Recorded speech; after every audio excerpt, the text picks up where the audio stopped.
আল্লাহর মেহমান হয়ে পবিত্র মক্কা ও মদিনায় সময় কাটিয়ে অবশেষে নারীর টানে বাংলাদেশে ফিরলেন দেশের অভিজ্ঞ ক্রিকেটার মুশফিকুর রহিম।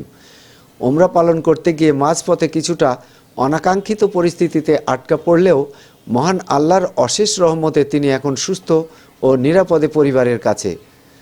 স্বস্তির নিঃশ্বাস। গত কয়েকদিন ধরে তাকে দেশে ফেরা নিয়ে ভক্তদের মনে যে দুশ্চিন্তা ছিল তার অবসান ঘটল। আধ্যাত্মিক সফর, মাঠের লড়াইয়ের আগে নিজেকে মানসিকভাবে চাঙ্গা করতে এই পবিত্র সফর মুশফিককে নতুন শক্তি যোগাবে। বিমানবন্দরে অভ্যর্থনা।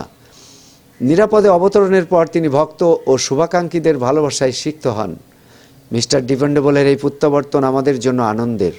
আমরা দোয়া করি তার এই পবিত্র সফর কবুল হোক এবং তিনি যেন দ্বিগুণ উদ্যমে আবারও লাল সবুজের জার্সিতে মাঠে ফিরতে পারেন। মুশফিকুর রহিমের জন্য আপনার দোয়া ও ভালোবাসা কমেন্টে জানান। প্রিয় তারকার এই ফেরার খবরটি সবাইকে জানাতে পোস্টটি শেয়ার করুন। সাইদুর রহমান, স্পোর্টস ডেস্ক, নবরূপ টিভি।